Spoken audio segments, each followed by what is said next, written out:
haciendo circo, maroma y teatro. ¿Ya se van a ir? Vente, hombre. O bueno, aguántenme tantito, déjenme saludar. Es que ya se quiere ir Meme Yamel porque tiene que correr a la Ciudad de México. Déjenme saludar primero, mientras nos ponemos de acuerdo. Déjenme saludar primero a dos amigos de esta familia Sin Censura y agradecerles su paciencia. Gracias a Elisa Godínez, doctora en antropología y profesora de la UNAM. Querida Elisa, un día atípico, complicado, eventos acá en Pachuca, pero siempre agradecido porque estás aquí y porque me aguantas estas largas esperas, querida Elisa. No, Vicente querido, la agradecida soy yo, siempre un placer estar contigo, saludar a tu audiencia y bueno, si anda por ahí Meme, también le mandas un saludo de mi parte y pues nada, encantada, acá andamos. Gracias, Elisa, y saludo a don Julián Atilano, sociólogo, analista político y miembro de esta familia Sin Censura. Julián, ¿cómo estás? Vicente, ¿cómo estás? Un saludo, y nada, el programa está buenísimo, lo estoy escuchando desde hace rato. Un saludo también a Lisa y por supuesto a la familia de Sin Censura. Oigan, a ver, muchos me han criticado por mis críticas, por mis comentarios a Lili Téllez. Me han dicho que es una exageración que la mande a terapia profesional, pero literalmente el tuit de hoy, Elisa, confirma que no ando tan perdido. Fíjate nada más lo que escribe Lili Téllez. México es mucho país para conformarse con un gobierno manso, timorato y dócil ante Rusia. Es una vergüenza que Andrés Manuel López Obrador no se atreva a condenar a un tirano como Putin, a pesar de ser su obligación constitucional. AMLO pasará a la historia por su apatía e indolencia ante las víctimas. No. Ojalá que nunca se tropiece, se caiga Lili Téllez porque va a culpar a Andrés Manuel López Obrador de haberle puesto el pie. Esto es de locura. En serio, ya la verdad, me he gastado toda mi lista de adjetivos, pero solamente lo puedo definir como una persona muy lastimada y muy con mucho odio, con mucho veneno contra el presidente, ¿eh? Sí, totalmente. Pero fíjate que yo me la imaginé escribiendo el tuit al mismo tiempo que se ponía una peluca de payaso, porque y lo que hace es quedar y seguir quedando en ridículo a la par de ser una persona que, pues como tú bien lo señalas, su papel es el de ser una provocadora, ¿no? Pero aquí me quiero detener en el hecho de que, pues, te digo que queda como payaso, como una payasa, porque, bueno, está diciendo estas cosas que además de ser ofensivas y de muy bajo nivel, pues no es cierto, ¿no? No es cierto lo que está diciendo. O sea, esta señora quisiera o querría que el gobierno mexicano y sobre todo el presidente mexicano se pusiera de tapete de inmediato a lo que dictan las órdenes de Estados Unidos, que bueno, ciertamente es nuestro vecino y ciertamente es nuestro socio principal y ciertamente tenemos un montón de temas en común y claro que no podemos salir a decir cualquier tontería, pero hace un rato leo ya claramente el tuit del canciller Marcelo Ebrard en el que ya está precisamente condenando los hechos de Rusia en contra de Ucrania. Entonces, no entiendo, bueno, sí entiendo, pero a lo que voy con esto es que el papel de esta señora, pues es salir a escandalizar y salir a hacer un show cada que puede, hacerlo además con, como ya lo hemos visto y como lo hemos comentado infinidad de veces aquí en tu mesa, con un nivel pues que no nos merecemos. Ahora sí que los que no nos merecemos a esta oposición somos todos los mexicanos. Justo esta semana me estaba acordando que el presidente mismo hizo alusión a ella, ¿no? Y dijo, bueno, yo asumo la responsabilidad, fue mi culpa haber invitado a ciertos personajes como esta, que, bueno, a la mera hora, pues se fueron del otro lado, ¿no? Nos traicionaron, no lo dijo con esas palabras, pero el hecho es que en particular ella manifiesta un odio, me atrevería a decir, ¿no? Un odio, yo no entiendo por qué se manifiesta así, o sí tengo mis hipótesis y creo que ella más que otra cosa, como buena farandulera que es, como persona que viene de la televisión y de estas ondas, pues es un poco actriz también, ¿no? Y se presta hacer este papel tan deplorable?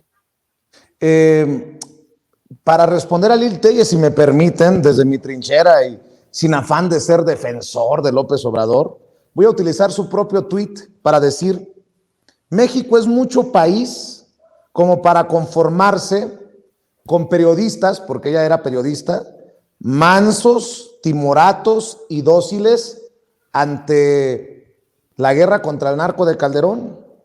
Es una vergüenza que Lili Telles no se haya atrevido a condenar en tiempo y forma a un tirano como Calderón, a pesar de haber sido su obligación ética. Lili Telles pasará a la historia por su apatía e indolencia ante las víctimas también del incendio de la guardería ABC.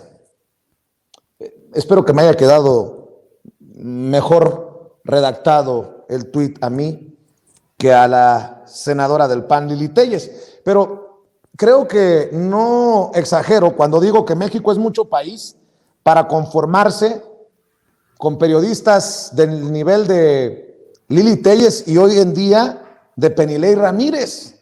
Mi querido Julián también estaba leyendo a la corresponsal de Univisión y columnista del Reforma, y dices tú: ¡ta madre! ¿Qué nivel tenemos en el periodismo? Vaya que si estamos en crisis en el periodismo. Fíjense lo que escribió Penilei. Ayer comenzó una guerra en Ucrania. Hoy la oficina de prensa del gobierno mexicano comunica que el presidente ha mandado una carta oficial, pero no sobre ese asunto, sino pidiéndole al gobierno de Austria que le preste a México el penacho de Moctezuma. Bueno, creo que bien haría Penilei Ramírez en leer la carta, porque se dará cuenta que es una carta fechada el 2 de octubre del 2020, y bien le iría a Penilei ver de vez en cuando las mañaneras para darse cuenta de por qué circuló la carta hasta ahora. Porque se lo pidió, fue a planteamiento precisamente de un corresponsal al presidente de la República. Válgame Dios, Julián, esto también es odio, mínimo veneno. Así es, Vicente. Mira, lo que está pasando en este contexto es que justo mi lectura es que quieren hacer, en este caso Penilei, lo mismo que sucedió en los primeros meses de la pandemia. Es una cuestión global, una pandemia obviamente global, en donde ningún gobierno estaba preparado, y lo que hizo la oposición mexicana durante toda la pandemia lo ha hecho, pero principalmente esos primeros meses de confinamiento, es tratar de golpear, tratar de decir: el presidente no está entendiendo, el presidente, en lugar de posicionarse respecto, en ese caso, a la pandemia, hacer acciones, movilizar, está sacando los detentes, etcétera. Es decir, utilizan el contexto internacional sin ninguna reflexión crítica para inmediatamente golpear. Bien dices, está presentando una carta de 2020 para extrapolar y decir algo en 2022. Me parece totalmente absurdo, me parece muy bajo de ella, y por supuesto no solo está golpeando al presidente, está, y lo sabemos claramente, guiándose por los intereses de Estados Unidos, lo mismo que Lili Telles.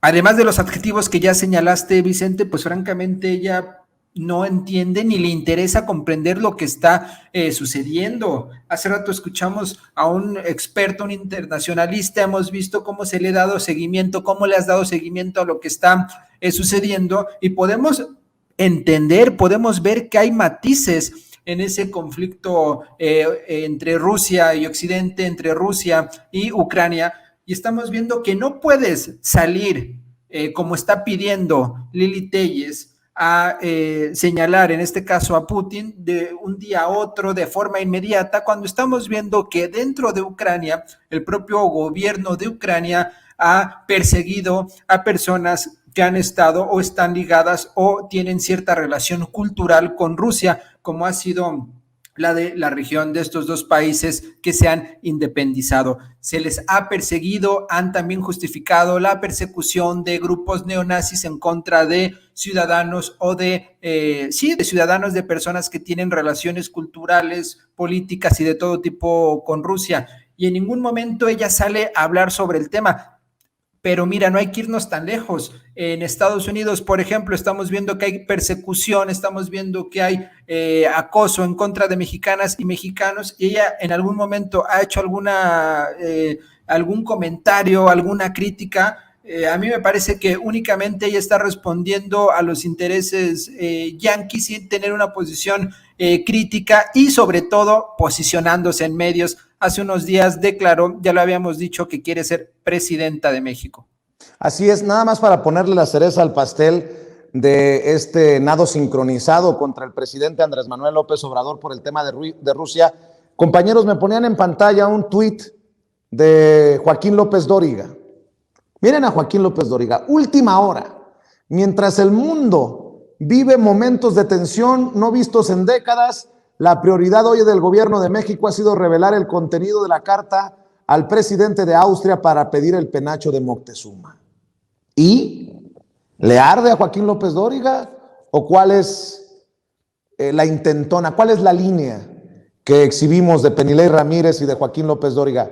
¿Se las dictó Claudio X González o quién? Bueno, para darle contexto a la conversación también que voy a tener después de terminar esta mesa de diálogo con ustedes, Elisa, Julián, el diálogo que vamos a sostener con el maestro Jesús Lemus, quien fue encarcelado en tiempos de Calderón, quien sabe de la represión de Calderón. Quiero hablar con él de las revelaciones hechas por Arturo Saldívar, Lelo de la Rea, el ministro presidente de la Suprema Corte de Justicia de la Nación, para dejar calientito el tema y darle contexto a la conversación con don Jesús Lemus. A mí me gustaría cerrar esta mesa de diálogo con esto que pasó en la mañanera. El presidente Andrés Manuel López Obrador les cuestionó a Felipe Calderón y Enrique Peña Nieto sobre los casos del incendio de la guardería ABC y de Ayotzinapa. Si bien dice, no ve a Peña Nieto mandando levantar a los jóvenes 43 de Ayotzinapa, no ve a Felipe Calderón ordenando el incendio de la guardería ABC. ¿Por qué encubrir? Y creo que son preguntas, bueno, esta en particular, contundentes y brutales. ¿Por qué encubrir? Pregunta el presidente en la mañanera, Elisa. Me parece que es un señalamiento muy, muy preciso y por supuesto también muy duro, porque es verdad. O sea, fueron dos presidentes que por omisión o por lo que haya sido, o sea, convalidaron el hecho de que no se llegara a conocer la verdad en ambos casos, y en el caso específico de la guardería ABC, lo que, por cierto, no era la primera vez que lo declaraba el ministro presidente Saldívar.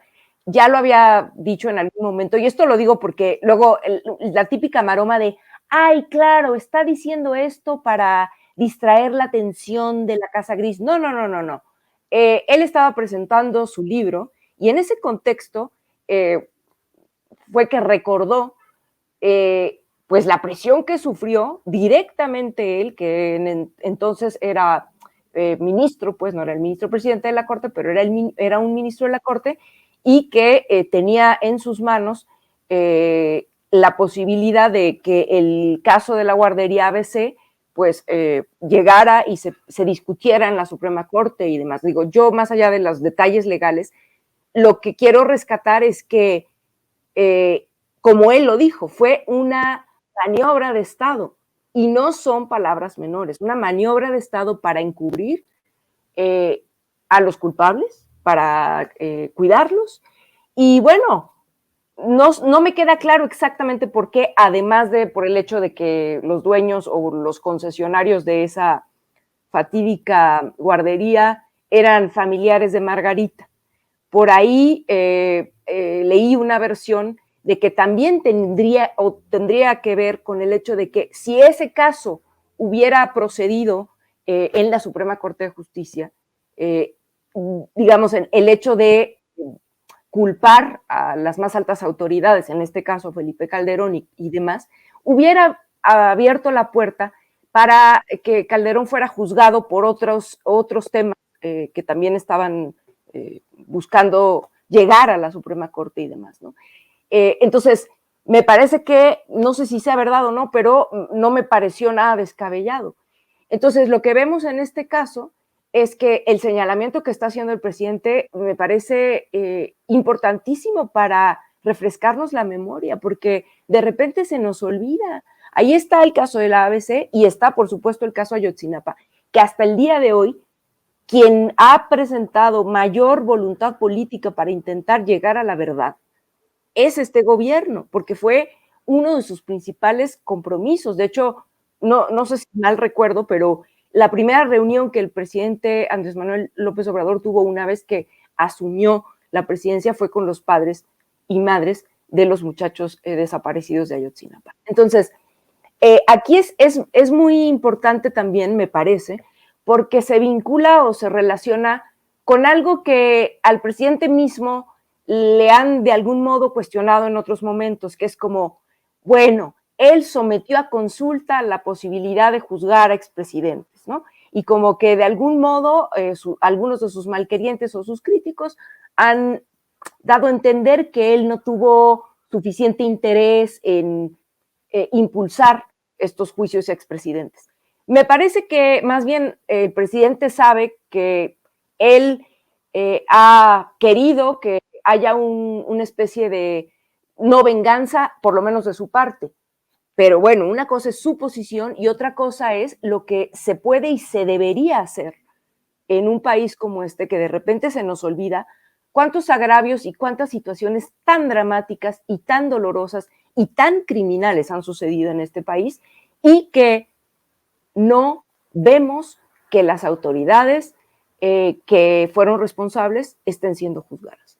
Tenemos en este país una crisis de impunidad que va de la mano, por supuesto, de los muchos años que llevamos con esta violencia tan aguda y que un país que no alcanza la justicia o que no alcanza justicia en casos tan emblemáticos como estos, pues ¿qué podemos esperar y qué le espera, digamos, al montón de víctimas que tenemos que no tienen posibilidad de que sus casos sean discutidos y sean nombrados y sean visibilizados, ¿no? Entonces yo creo que lo que hizo el presidente es muy importante. Mi querido Julián, cerramos con tu reflexión sobre este tema que es profundo y que seguiremos analizando en el transcurso de Sin Censura Nocturno. Mira, Vicente, lo que sucedió con los niños y niñas en la guardería ABC, yo creo que es de las tragedias pues que más nos han pegado como sociedad mexicana en los últimos años. El hecho de que se haya dado un carpetazo, como sucedió, que el ministro Saldívar haya señalado que fue una operación de Estado justo para lavarle la cara, para proteger a la familia de su esposa, me parece que ni siquiera tendríamos que estar reflexionando sobre el tema. Felipe Calderón y Margarita Zavala tienen que estar tras las rejas, tienen que estar frente a un juez sobre esto que sucedió.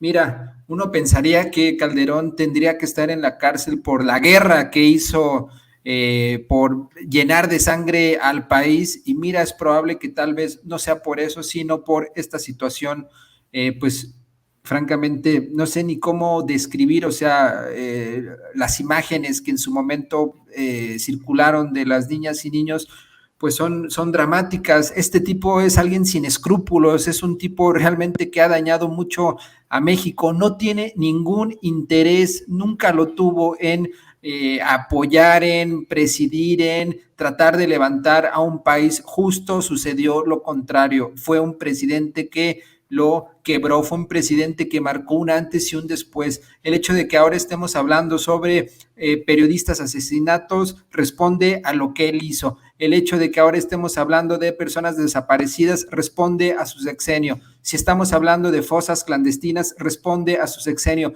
Su sexenio fue un parteaguas, su sexenio fue algo que cambió la vida de las personas del país. Ese tipo es un criminal, tiene que estar en la cárcel.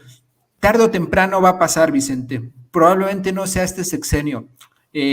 No sé si sea por voluntad, no sé si sea por una cuestión de corrupción en el Poder Judicial, no sé si sea porque estamos muy cerca de su sexenio y entonces pueda generar un cisma dentro de la arena política y entonces tienen que pasar algunos años para poder enjuiciarlo por las redes que seguramente todavía tiene y en el futuro a lo mejor ya están más debilitadas. No lo sé, pero tarde o temprano Felipe Calderón tiene que estar en la cárcel. Hay varios hilos, ahí está García Luna ya detenido, está este caso, está el ministro Saldívar que de forma muy valiente, y lo aplaudo, salió a decir algo que pues en su momento incluso seguramente le estaba hasta costando pues su seguridad. Imagínate enfrentarse ante el poder político, y con eso quisiera terminar, Vicente. Querido Julián, aprovechando, ¿dónde te busca la gente? ¿Dónde te encuentra? ¿En dónde te apoya? En Twitter, querido Vicente, @JulianAtilano, y estamos comenzando un programa ahí en el Puets los jueves a las 9, se llama Señal Tlatelolco, ahí lo pueden buscar, y pues un abrazo a ti, a Elisa y a la familia de Sin Censura. Gracias, Julián Atilano. Elisa, ¿en dónde te buscamos a ti? ¿En dónde te apoyamos? Vicente, me pueden sobre todo ver que ando dando lata en el Twitter, y mi cuenta es @tdetoñoa 3Ns IT, Tanit, y ahí me va a dar gusto verlos. Y un abrazo para ti, un abrazo para Julián y para toda la familia Sin Censura. Elisa Godínez, Julián Atilano, muchas gracias. Nos vemos en la próxima mesa, y les prometo que no los voy a hacer esperar tanto. Discúlpenme que yo ando para arriba y para abajo, y desde acá, desde Pachuca Hidalgo, les mando un abrazote. Un abrazo. Igualmente. Cuídate. Gracias. Amigos, amigas, regresamos en breve. Pero mientras seguimos hablando sin pelos en la lengua, sin censura, usted puede suscribirse a nuestros 3 principales canales en YouTube. Sin Censura Media, en donde tenemos más de 1.600.000 suscriptores. Sin Censura TV, en donde tenemos más de 1 millón de suscriptores. Y en Sin Censura Presenta, en donde queremos llegar muy pronto a los 100,000 suscriptores. Si usted ya está inscrito en Sin Censura Media, suscríbase en Sin Censura TV. Si ya está suscrito en Sin Censura TV y Sin Censura Media, suscríbase a Sin Censura Presenta. Recuerde que es gratis, no tiene que sacar un solo centavo de su bolsillo para apoyarnos. Dele clic en la campanita para que los señores y señoras de YouTube envíen las notificaciones cuando estemos transmitiendo en vivo y en directo o estemos subiendo videos. También nos puede seguir en Twitter en @Vicente Serrano, y hasta en Instagram. Ojo, también estamos en Instagram. Son nuestras redes sociales, y con el apoyo de ustedes seguimos creciendo, porque con ustedes todo, sin ustedes nada.